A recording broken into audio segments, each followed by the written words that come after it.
What's going on, guys? John here with Jack for another episode of Talking Ball, and today we're looking at the New York Knicks in the 2017 NBA Draft, who will pick at number 8 overall, and the Knicks, who really knows what's going on with the Knicks?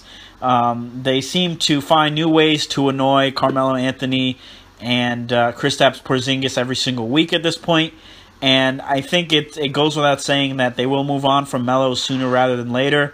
And who even knows? I mean, Porzingis obviously is a blue chip guy you want to build your franchise around, but they just fired an assistant coach who he was very fond of.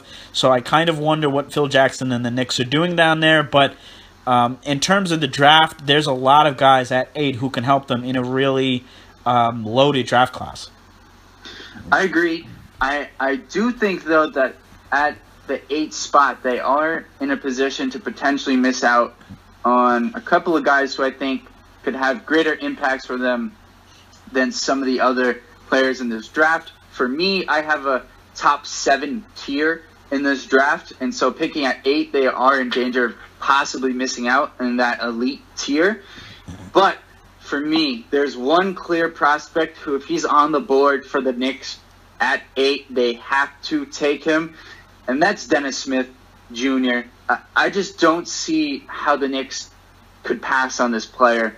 They brought in Derrick Rose this past season, and Dennis Smith has everything in his game that Derrick Rose used to have before his knees just were decimated. And he's a better shooter, I would argue, as well. I would agree. Yeah. Coming out of college. Yes. Yeah.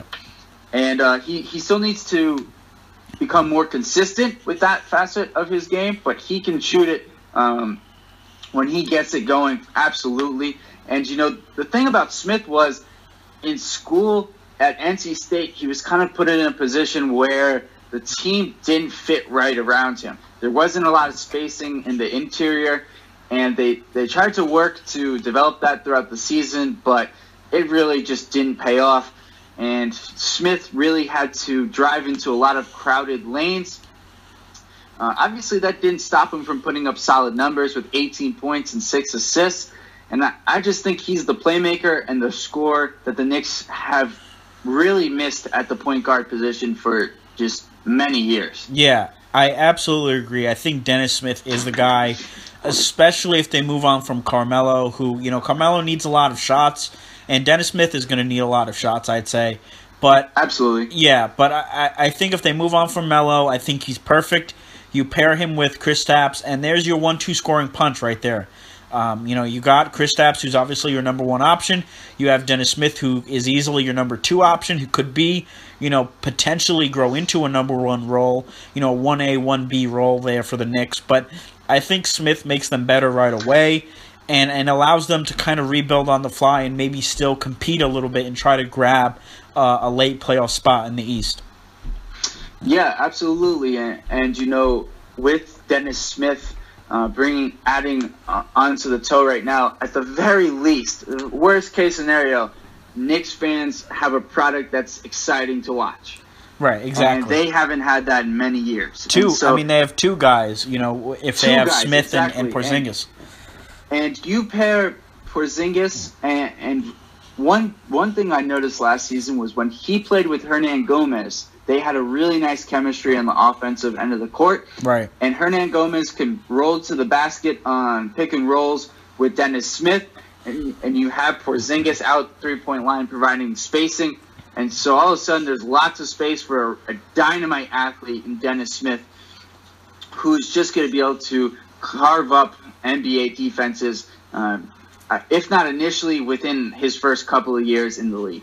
Yeah, and one thing that really doesn't get said that should be said, excuse me, I think Dennis Smith is kind of one of the guys who has a higher ceiling in this draft class than some of the other guys. I think there's not a really... I don't think there's a high bust potential with him. I think at the very least, he's going to be a really solid... above average starting point guard for you. Obviously, the ceiling to me is a superstar type of player, but I think at the very least he'll be a solid starting point guard in the league for a very long time. So I think that's the perfect pick for the Knicks at 8 if he's still there. Absolutely, and just to cover really quickly a couple of guys who, if he's not there, they may look at. You know, if Jonathan Isaac is there, I don't think he will be, but if he is, I think they should take him. You know, same goes with a guy like even Malik Monk, who I'm a bit concerned about, but just in terms of the talent level, I think it makes sense.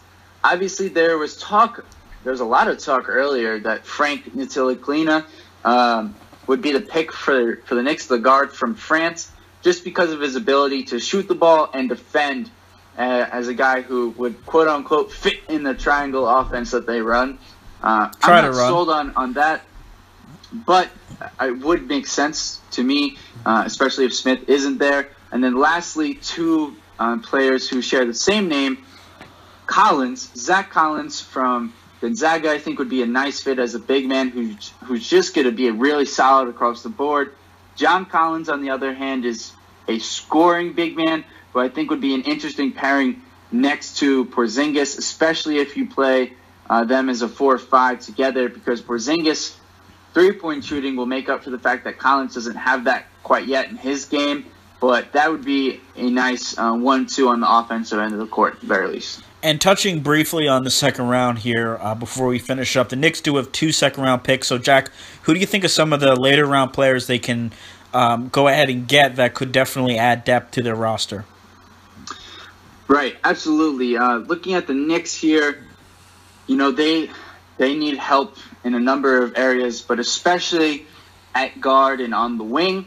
And so, to me, if I'm the Knicks, you know, you got to look at guys who have some upside in the second round and maybe have a chance to blossom and become a little bit better than you necessarily thought going in. So a couple players who may fill that category there that I just described. One is P.J. Dozier from South Carolina, just a sophomore.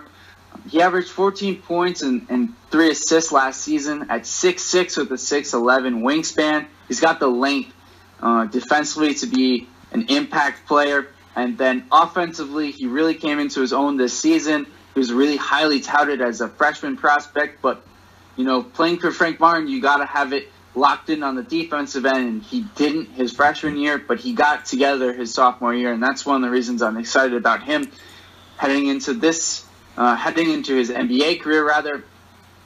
And maybe you take a look at his teammate, honestly, who's obviously more polished, but Sindarius Thornwell is a playmaker, a guy who averaged 21 points, SEC Player of the Year, and really showcased himself extremely well in the NCAA tournament. You know, the upside may not be there as much with Thornwell, but you never know. You may hit gold with one of these older prospects who is just going to come in right away and be able to, you know, produce and just give value to your team. All right, guys, let us know what you think about the Knicks picking at number 8. Who do you think they should select? Do you like this video? Do you dislike this video? Let us know why. And remember to like, share, comment, and subscribe. Thanks for listening, guys. We're out.